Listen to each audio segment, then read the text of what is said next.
right now I'm feeling really good about having some sense of this person is extremely important in my life, and I feel like, my decisions about what I do include that person, and they are in many ways at the center of my life. Not just I have my work and I have my personal projects and I have things that I personally am working on in order to heal and in order to become a better human, but I also really care deeply about this partnership. So all of that is to say, I think that the idea of having some sort of relationship that is more primary seems like something that I'd be interested in and that I am currently interested in. But I'm also really excited that one of my primary relationships is with myself, and that I am prioritizing myself in a way that I haven't in years. Welcome to the Multiamory podcast. I'm Jace. I'm Emily. And I'm Dedeker. We believe in looking to the future of relationships, not maintaining the status quo of the past. Whether you're monogamous, polyamorous, swinging, casually dating, or if you just do relationships differently, we see you, and we're here for you. Things I know I did, forcing me to form myself to fit. On this episode of the Multiamory podcast, we're diving into another listener Q&A episode.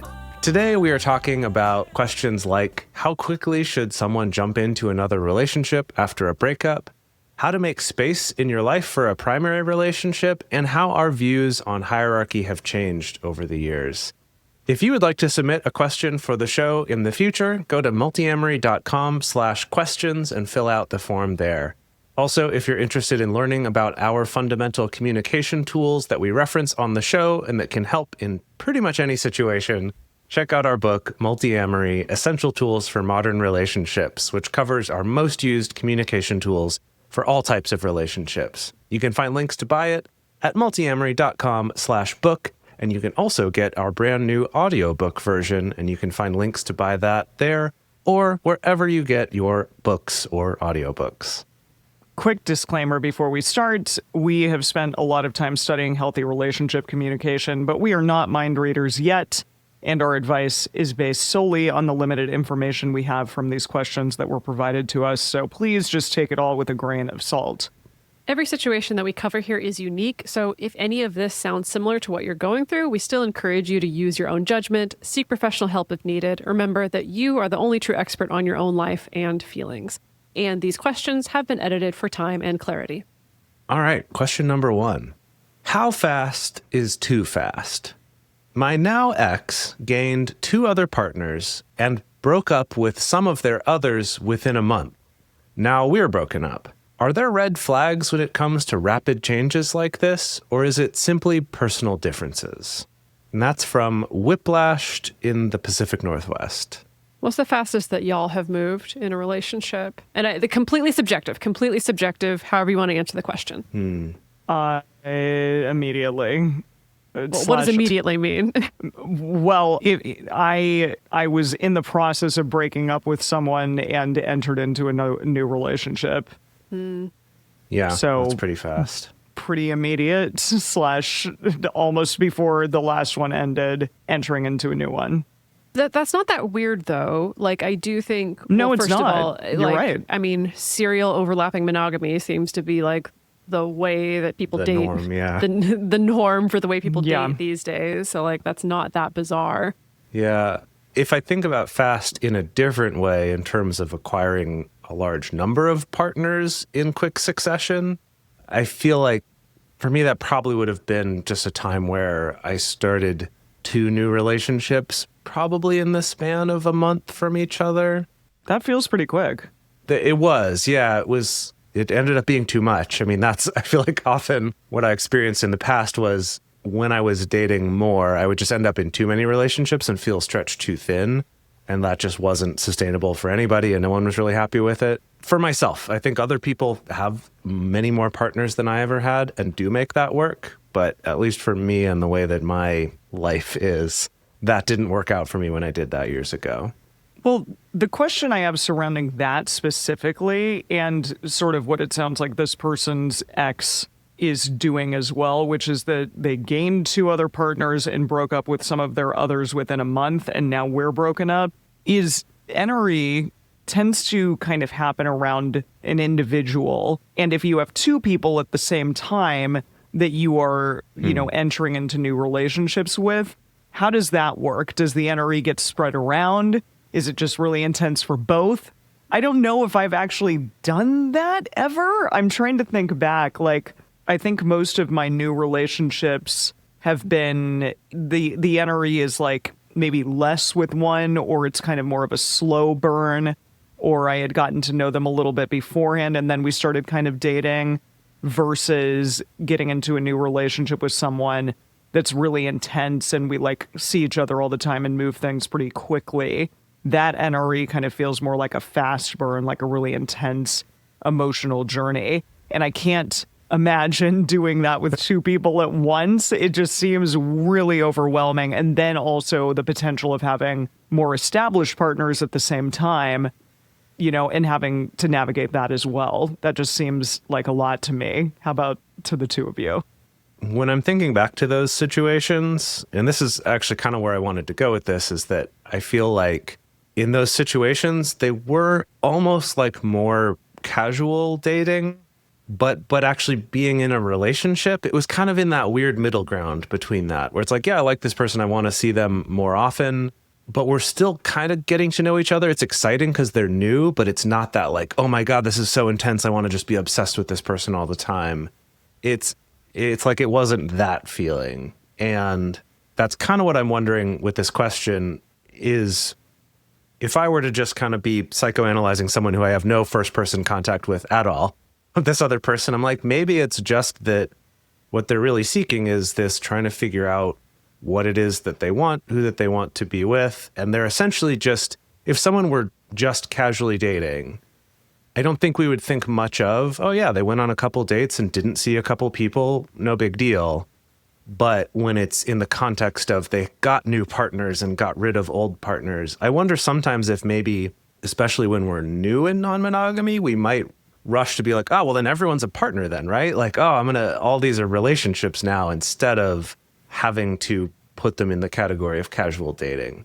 So sometimes I think it could just be a labeling thing. So I wouldn't say that like that behavior in itself is anything wrong or a warning sign or red flag or something like that. Yeah, I think this is a prompt for clarification, right? Because, with the question asker saying my ex gained 2 other partners, it's hard to know, is that what you called it? Is that what the ex called it? Like you were saying, yeah. Jace? I think this is a great conversation to have at the beginning of a relationship in general. So first of all, I think it's a good question to ask yourself, like, how fast feels too fast for me in my relationships? Like, what are the behaviors that I see that freak me out as far as like, whoa, this feels like this is too fast of an escalation, or I feel like this person is putting pressure on me to escalate really fast. And this is a great question to ask someone you're potentially dating as well. Like, what feels like, what do you know about yourself regarding your pace in dating? Have you ever felt like you've moved too fast with somebody? Have you ever felt like you moved too slow with somebody? Like, I think this is just a really ripe conversation to have as you're getting to know somebody.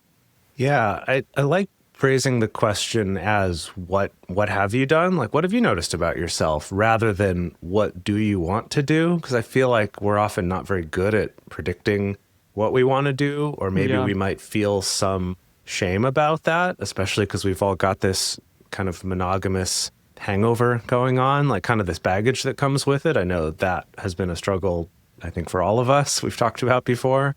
And so talking about it more in terms of what have you noticed from you in the past makes it so it's more a conversation about that.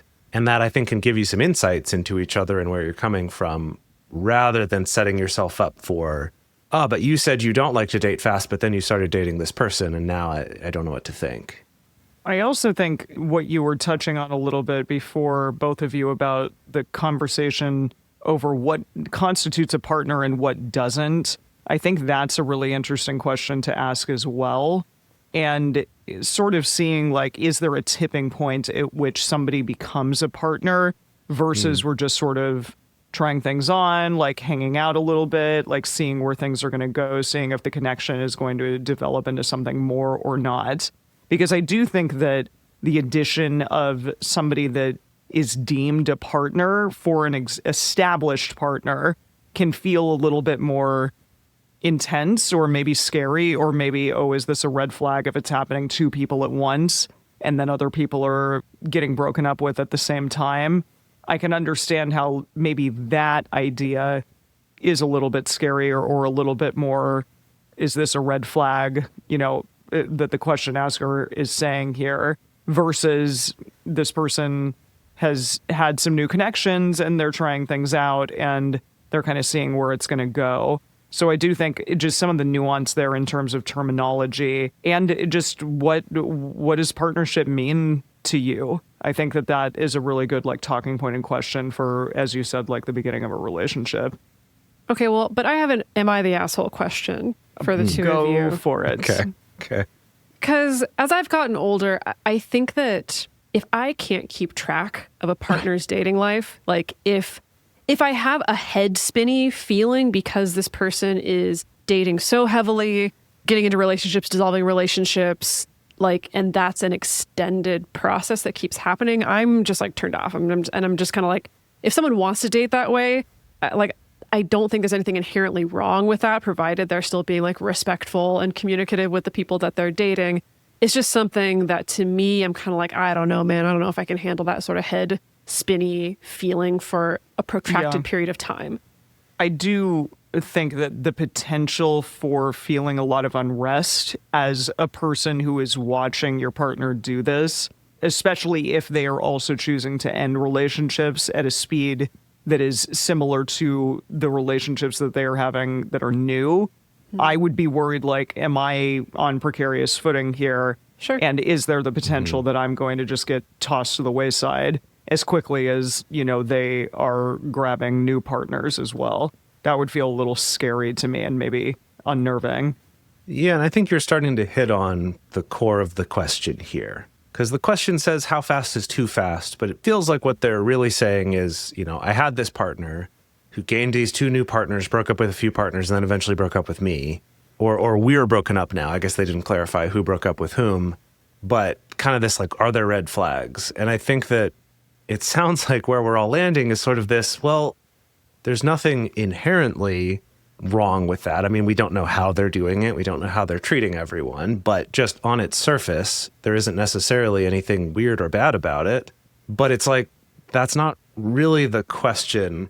I think that the question asker, what I would say is, well, how does that feel for you? Kind of like Dedeker mentioned. It's for me, if I feel like I can't keep track of it, I'm sort of maybe I'll step back from this. That's not the space I want to be in. And that's fine, right? We always try to emphasize that it's okay to break up or it's okay to de-escalate because, people have to be compatible with each other. It's not just a question of, are they doing it right?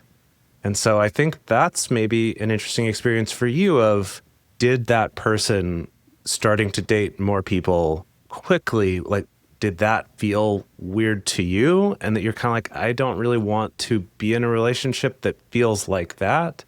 Maybe that's something valuable for you to learn. And also that might change over time. So in terms of, is it a red flag? Maybe for you it is right now.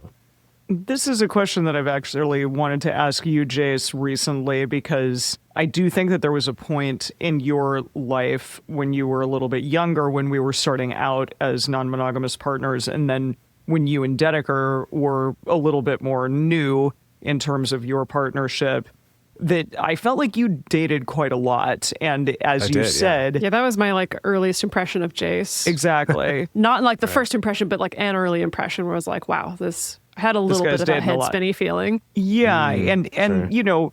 But that was very much a product of, I think, being newly non-monogamous to a degree, and then also just being this hot guy, going out fucking and, young and hot in Los Angeles. Exactly. Yeah, man. 100%. And so I do just wonder, we don't know the ages of these people at all, but part of it may just be simply that they are enjoying their youth and their beauty and their fun, just being, young non-monogamous people in the scene, and want to take advantage of that and kind of see what happens. So I don't know. I know for myself, and I know for all three of us, we have changed so drastically in terms of the emotional bandwidth that we have to have, partnerships enter our life at all, regardless of how often we see that person. I feel like just the barrier to entry to even have a person enter our life at this point is really high. There's like Fort Knox up in here. Exactly. It takes like years, or it just takes a really like long courtship or whatever.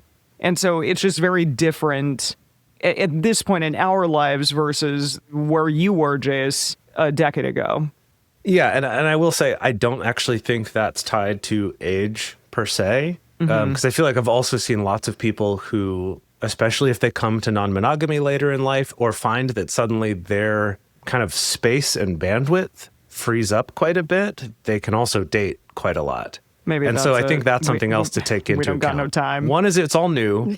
It's all new. It's exciting to explore. It's like, wow, I can do this. This is great. And then also at the time I would say underemployed is the term we use, right? Where I had a lot of time. I didn't have a lot of money, but I had a lot of time.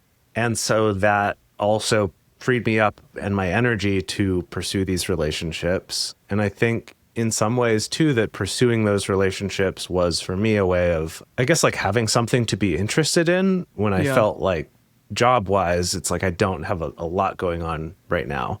And so for better or worse, that was going on with that. And I think it ebbed and flowed over time. But yeah, I did date quite a bit. And I did also just really enjoy the process of dating. I think something else to take into account here is, like we mentioned, they're talking about this person getting new partners. And I'm like, does that mean they're just dating people? Because I do feel like we approach that differently in terms of the amount of ourself that we put into a relationship. If it's like, this is a partnership I'm forming, or it's like, yeah, we've gone on a few dates and we're seeing what's here.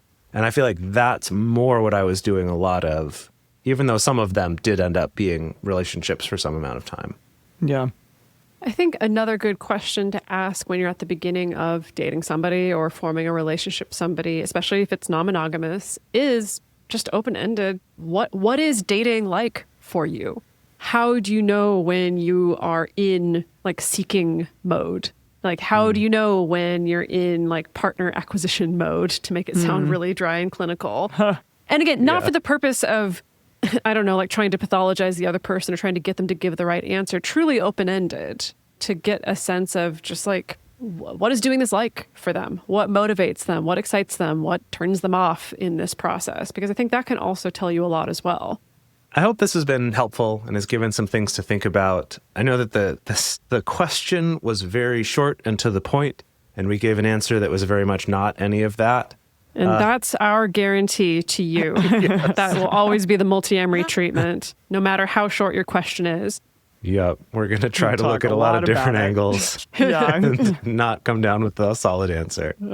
But yeah, I actually thought this was a cool discussion and something we haven't really talked about a ton, about that kind of more intense dating time in my life or in our lives, because it's been quite a while now. So thank you for writing in and asking that question. Before we go on to our next one, we're going to take a quick break to talk about some sponsors of this show. If you're able to, please take a moment, listen to them, check any out that seem interesting to you, and use our promo codes or links that are in our show description. That does really help our show. And if you want to help us more directly, consider going to multiamory.com/join and becoming one of our subscribers there. We have a sliding scale to make it accessible for everybody, and you get to be part of our amazing community as well. All right, and now it is time for question 2. How has your perspective on relationship hierarchy evolved, and how do you navigate it in your own relationships? I'd love to hear your updates and, if you feel comfortable sharing it, personal take on hierarchy. I feel like I've walked a path similar to yours when it comes to relationship hierarchy. Jason Dedeker, I'm curious about how you define your partnership now. Have you adopted terms like primary partners or anchor partners? I'd be interested to know what language you use when discussing your relationship with potential new partners. Emily, now that you're dating again, what's your vision of what kind of a relationship structure you're looking for when it comes to hierarchies? How do you communicate it to potential partners? In my past, I was in a long-term relationship that transitioned from monogamy to non-monogamy. We had built a strong foundation, and despite our intentions to avoid prescriptive hierarchy, and even though our descriptive hierarchy became less obvious when we shifted to long distance, they remained my primary consideration in life decisions. That relationship has since ended. Now I'm building a new partnership. We've been together for a year while we both date other people. Currently, neither of us has additionally committed partners. Although we initially identified as leaning towards solo polyamory, maintaining separate living spaces and finances, we're recognizing a somewhat hierarchical nature in our evolving relationship. I'm finding that the stability of a partnership where we significantly factor each other into our plans and decisions while still maintaining separate households aligns better with my needs and wants. What aspects do you think are crucial to consider in my situation? I'm particularly interested in how your own experiences might offer insight here.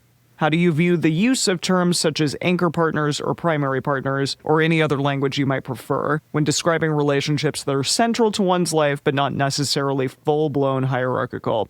Sincerely, hierarchy hesitant in the heart of Europe. I Wow, wonder we've where really, in the heart of Europe?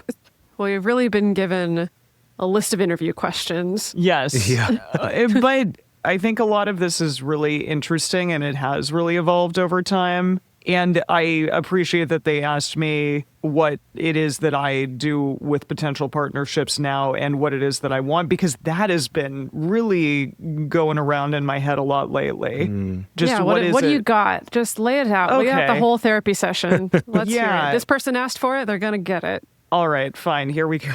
So I left my very long-term relationship and jumped right into a new relationship immediately, as I had said in the previous question. And because of that, I found myself going right back into a lot of the same things that I had done in that previous relationship, like spending all my time with this person, going and spending evenings cooking dinner. Like, they basically were just a stand-in for my last relationship in a lot of ways. And I also found that that person, therefore, started thinking that, okay, we're going to move in together. We're going to do all of these relationship escalatory things that just sort of happen when you start having a really intense relationship with someone. And that scared the shit out of me and made me realize, whoa, wait a minute. I just am kind of putting myself in a situation again that I didn't really think about and that I actually don't really want. And, I moved to New York. I live alone. I love it. I love my apartment. I love living exactly the way that I want to and not having anyone tell me what I need to do or having to negotiate anything about the way in which I live with anyone else. And the relationship that I'm in now, which I started when I was still in a relationship with that partner, and I'm no longer in a relationship with him now, but we, live separately. We're very autonomous. He does his own thing. I do my own thing. He's seeing additional people. I have not found new partnerships yet, but I'm hoping maybe I will eventually. But I found that while I really appreciate and enjoy being separate in a lot of ways from him, there is still some primacy there in my thinking about him in my life, which is really interesting. And I think I'm okay with that. There was a point at which, and this came up in our solo polyamory episode, where I was like, maybe I'm going to be solo polyamorous and I'm just going to worry about myself and think about myself. And while I think that is really helpful and good for me at this particular time in my life, I also think that I would love to have a partnership where it takes precedent and it in some way is a relationship where I'm building something with somebody and have additional possibility for partnerships that happen around that. Now, if another partnership came into my life and became as important to me in various ways as the established partnership, maybe my mind would change or things would change a little bit. Now, that hasn't happened yet, and so I'm not sure exactly what will occur, but right now I'm feeling really good about having some sense of this person is extremely important in my life, and I feel like, my decisions about what I do include that person, and they are in many ways at the center of my life, not just I have my work and I have my personal projects and I have things that I personally am working on in order to heal and in order to become a better human. But I also really care deeply about this partnership. So all of that is to say, I think that the idea of having some sort of relationship that is more primary seems like something that I'd be interested in and that I am currently interested in. But I'm also really excited that one of my primary relationships is with myself and that I am prioritizing myself in a way that I haven't in years. I think it's good to think about in those terms too, where this might not be a static trait of a person. Yeah. But some of it can change over time based on your situation and based on what you need in your life. I think that like when I look back on the 11 and a half years that Dedeker and I have been dating, like it's ebbed and flowed, I think, in terms of how, I guess, primary it felt. I don't know that we've ever had a lot of need to use that label. Like I tend more often to default to describing it more. I do the same. I have to sit down and give them like a 2-hour talk of Right. like, this is my relationship with Jace. And also let me just lay out for you my entire relationship history while we're at it and my whole history Right. of non-monogamy. And yeah, it tends to get more nitty gritty.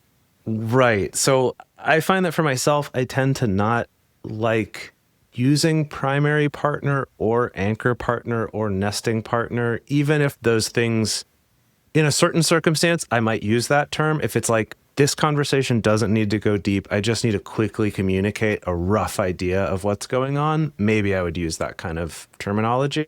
But more often, if it's someone where that nuance is going to matter to them, that also deserves that bigger conversation, right? That more involved thing of like, hey, I have this relationship. I live with this person. We also have a lot of history together. And then also that Emily's this really important person in my life and that I have this podcast that takes up a lot of my extra time outside of work. So Yeah. there's not just this relationship taking up my time, but also a lot of other things that are intertwined with that relationship and just trying to be really clear about what kind of availability I have in my life and also what sort of things I will prioritize in my life, right? Or like these things are there as priorities because I tend to take my commitments to things pretty seriously. So whether that's work or a podcast or a relationship, I'll tend to take that seriously. And so I think sometimes it involves several conversations. It involves a lot of conversations to get to that point. And I think you could look at it in some ways and say, well, because I live with Dedeker, I'm going to think about how my decisions affect her more than I would if we didn't. And it's that weird thing of like, I don't feel like that's because I've decided she's primary and that I want to prioritize her needs when making my other decisions, but it's just practically in real life that makes sense. Like it'd kind of be a jerk not to because I live with her. And so it's like our space is shared. The decisions I make with that. We also share a car, right? We only have one car between the two of us. So that also has to factor in. And so in some ways, like even with friends, I'll be like, oh, let me check and make sure Dedeker doesn't need the car, or maybe we can meet somewhere else closer to me so I can get over there. You could pick me up. Like just logistically realizing those things are present. I guess in the same way I would think about that with a job or with Multiamory. Yeah, I didn't even bring up the fact that, Multiamory like factors into that, but because in my relationship that was so long, it was such a point of contention between the two of us that, I think my relationship with the two of you is so strong, and there are some insecure people out there who would see that as not okay, that I would encourage those who are looking at like hierarchy in general to also factor in relationships like this that are incredibly meaningful, that somebody has to be okay with in order to be in a relationship with you. And I know that whomever Do you I'm... have an anchor podcast? I have an anchor podcast. So yes, I use that. That is a nesting primary... podcast. Yes, that is a primary Yeah. relationship in my life. So deal with it. Well, so can I lay some stits and stats on you purely Oh, I just love from that. my brain? Yeah. Yeah. Wait, are these real stits and stats or no, you just made them up they're- from your brain? No, they're real. Okay. I'm not making them up. Because Eli Chef posted this on their blog not too long ago, but apparently like pretty current research does show that non-monogamous people regardless of whether or not they identify as hierarchical or non-hierarchical, the majority of them do choose to share their limited resources like time, money, a car with like one person more so than other people. So there's this kind of thing where I think that as we've seen over the past decade in the non-monogamy subculture, there's this aspiration of non-hierarchy is the correct way to do things. And I do think it is important to aspire to that, honestly. Like, I do think it is important for us to examine those unquestioned power structures and decision-making structures. Like, I think we all have to go through that. And there's a certain reality of how our culture is set up and how just the reality of life is set up for dealing with these limited resources. Now, the reason why I go into my whole relationship history with people is that I think like some people, especially coming from monogamy, first entry into non-monogamy was very clearly hierarchical, you know, very clearly like, yeah, this is the primary partner and everyone else is secondary, or this is the primary partner and everyone else is just a hookup, and then started questioning that and then swinging much harder into like, no, non-hierarchy is definitely the way to go. That's the thing that I have to live up to. And then for several years, I'll be honest, especially looking through this lens of how I shared my limited resources like time and money, I felt like I really was trying to accomplish that with two partners, right? So it's like even with my partner who lived abroad, I was like trying really hard to make sure that I'm spending at least an equal or equitable amount of time with both my partners, and same thing with money as well, right? I felt so like you did a good job of that. Like I was you. always, I think I did a good job too. I was always pretty impressed by your commitment to that, Dedeker. And you have been kind of my model that like 2 is the perfect number. Interesting. Interesting. But that I don't know if it's possible to do for at least me, for the kind of life that I lead. I'm not sure if more than 2 would work. Sure, more than yeah. 2 partnerships. Yeah. I think especially when you're looking at sharing things like time and money, right? So like, for instance, for many, many years, like when I would come back to Los Angeles and would be like living with Jace for a few months at a time, it's like I would try my best to still pay rent or contribute to rent. And then same thing with my partner. When I go back to Singapore or Australia, I would still try to pay rent when I was there, right? So it's like I was trying to create as much of a non-hierarchical structure as I possibly could. And I think that worked out. And then when my partner abroad like ended the relationship, I really had a big crisis of faith. Yes, a crisis of faith. Like what I really hated was that like, oh my God, now I'm in this structure where I essentially am default monogamous with Jace. Right. And like somebody else has like taken away this non-hierarchical structure from me, right? Awesome. Like I was performing as such a good non-hierarchical polyamorous person. And now because this relationship ended, all of a sudden I look like every monogamous normie out there. And I hate that. Oh my God. Now, the new chapter, as I've been starting to newly date and form relationships, the thing that really threw me for a loop, and I shared this with my newest partner that I've been dating, was I realized I have not been in a situation where I've been with one partner an extremely long amount of time, and now I'm starting a brand new relationship, because I feel like for a long time, that 2-partner situation I had, like those relationships weren't that much. Yeah, maybe only started 2 or 3 years apart. Exactly, like they're like 11 you know, years apart. Yeah. exactly. And 11 now is a I'm in long time. Holy well, shit. now I'm in a situation where like a lot of people who are opening up from 25 years of monogamy or whatever are in this situation where, wow, there's this relationship where I've built my whole life around this person, and we own property together, and maybe we have kids together and pets together and all this history, and now I'm starting from zero with somebody, and that's a situation where it's like, yeah, there's instantly a built-in hierarchy there. Mm-hmm. And I realized for me, this is new. I haven't approached dating like this before. And so like, that's also what I'm figuring out. Because again, like with anyone new that I've been dating, I've also been giving them the long, hard TED talk around, this is really how much time the podcast actually takes in my life. And there's this complicated dynamic where the partner that I live with is also one of my business partners. And so that's like a lot of time that I end up spending with this person, not just in a personal capacity, but also in a professional capacity. And so for me now, it's like trying to balance the fact like, yeah, there is this built-in hierarchy essentially, but also trying to be very honest about what my relationship ethics still is in the face of that, right?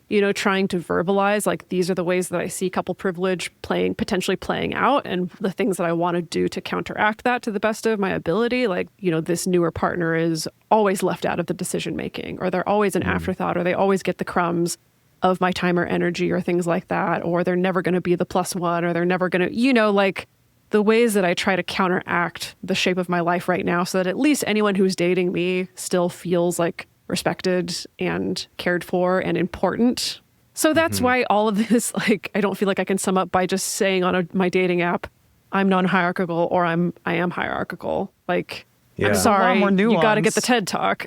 You have to listen to the multi-hour, multi-phase version of this. Yeah, that adds a whole nother nuance to it when you are work partners as well, which is currently what I am with my partner. And, you got that too. We work at a restaurant together. And I said this to him yesterday. I was like, you're not only my partner in life, but you're my partner in work. And that's kind of what you have too, Dedeker, in a different way. And like, I have that with the two of you.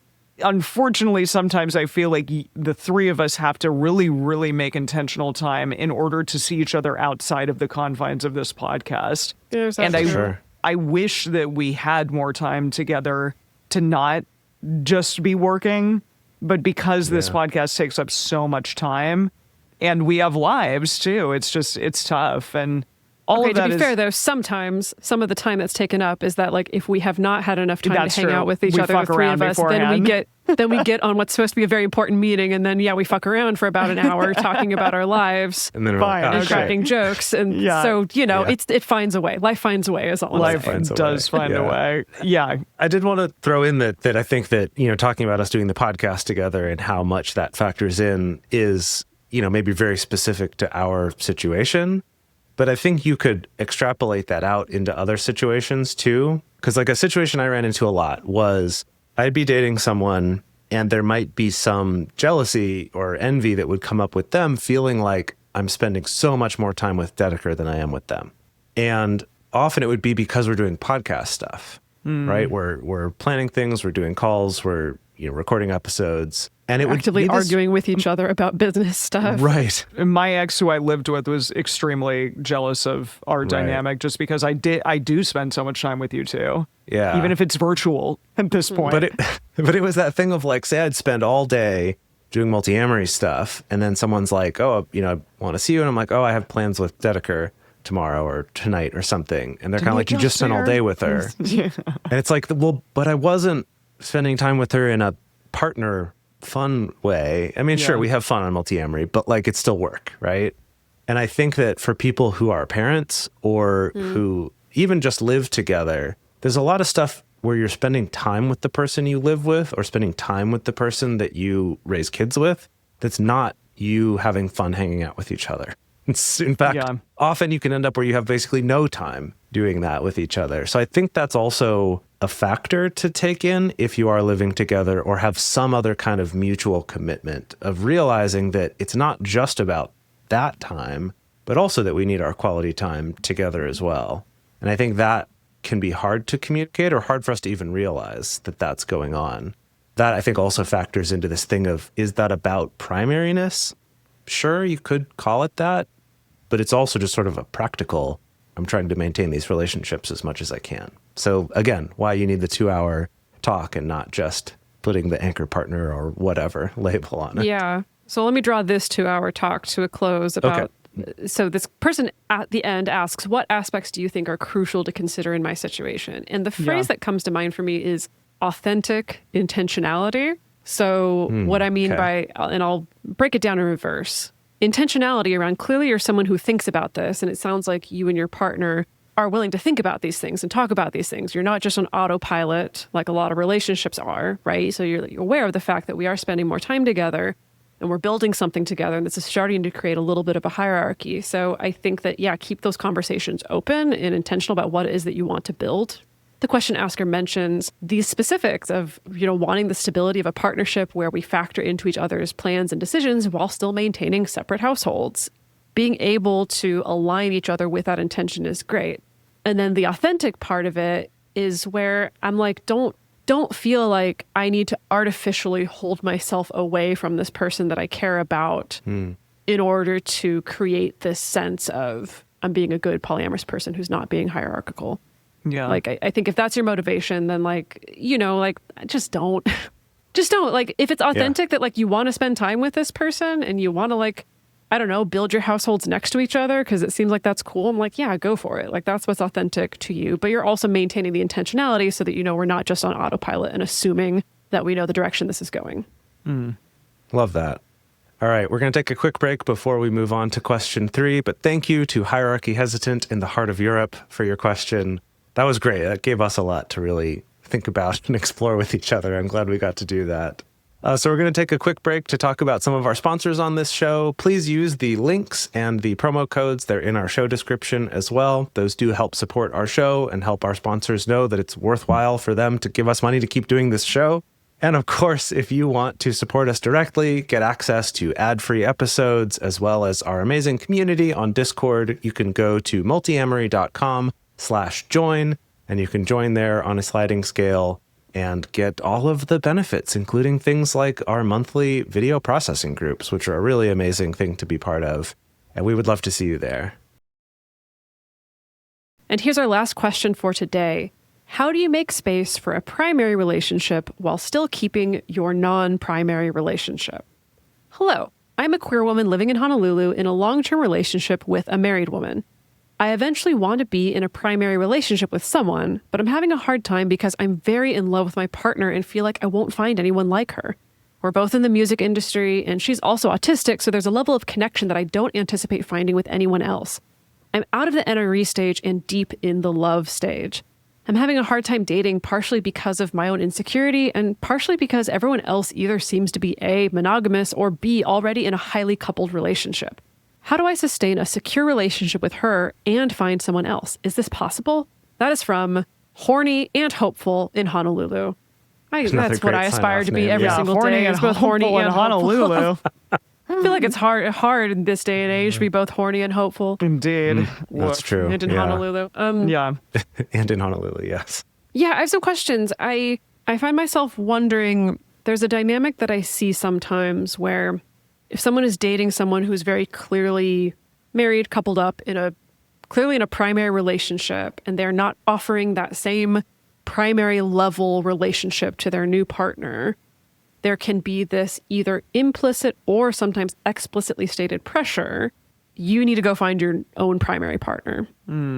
Like, that's how this is going to work, is you need to go out there. Like, I'm happy to stay in a relationship with you, but you need to go out and find your own primary. Now, the question asker didn't say anything about that. I don't know if that's the dynamic, but I feel like that could be something underlying this. So there's a little bit of this implication of like, well, because I'm already married, I can't offer you something that feels primary-ish, and so you got to go find that. And it sounds like the question asker is like, I don't know if I want to go find that. I'm really enjoying what we have. Could also just be an internal pressure of feeling like, well, I should have that kind of thing too, because maybe I don't have the stability from this relationship that I would like, or maybe it doesn't take up as much of my life as I would like it to. So yeah, it could come from any place, really.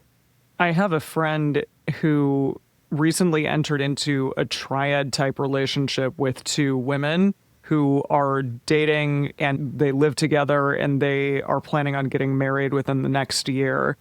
And he realizes, like, he thinks, maybe not realizes, but he keeps saying to me that this is going to end in disaster, or it's not going to work out because the 2 of them are going to get married and I'm just going to be not as important to them anymore.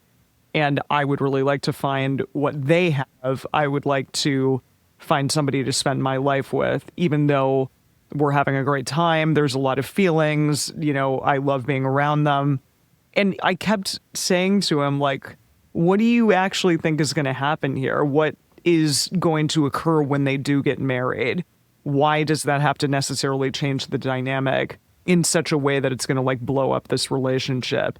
And I guess with this, I mean, I understand the want of, I want to find somebody too that I can like live with, spend my life with, call maybe a primary partner, because right now I don't have that with this person that I love, and I want to find that version of something like that for myself. But I don't think that it needs to be this big worry that it's just going to end super poorly, or it's not going to be really important in your life in the way that maybe it currently is.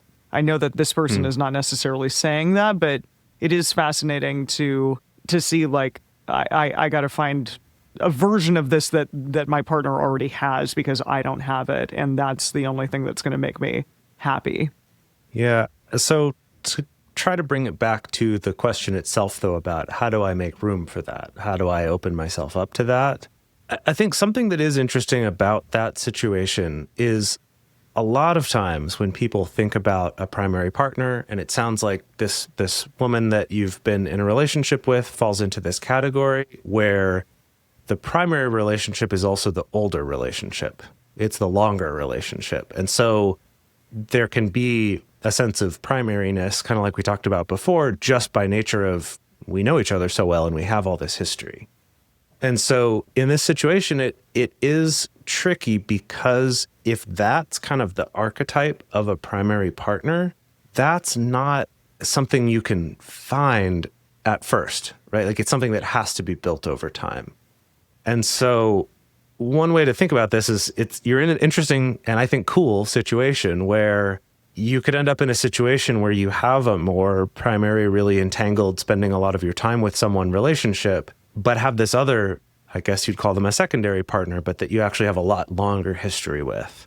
That is somewhat unique. I think that just tends to not be how it shows up as often, right? When we use those primary and secondary labels. Kind of realizing that like it's not going to look like the normal archetype of it because time doesn't work backwards like that. But then also, I would say realizing that those sorts of partnerships have to be built over time. It sounds like maybe at the heart of this question is how do I make time for dating and getting into new relationships and letting myself be willing to invest in those when I'm still maintaining this relationship. But then the question is more that it's like I've got my own insecurity and then also everyone else seems to be either monogamous or already in a highly coupled relationship. So I feel like they're kind of two separate things, right? On the one hand, there's I would say just opening yourself up to going on more dates to kind of explore that side of yourself to see if someone feels like there's something there to connect with.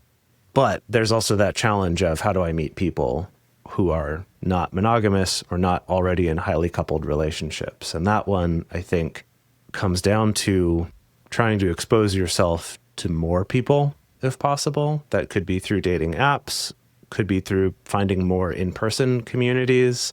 I know all these things are easier said than done, but I think it really does just come down to you're not going to start dating if you're not meeting people. And if you're only meeting monogamous people, how can I find different ways to meet people?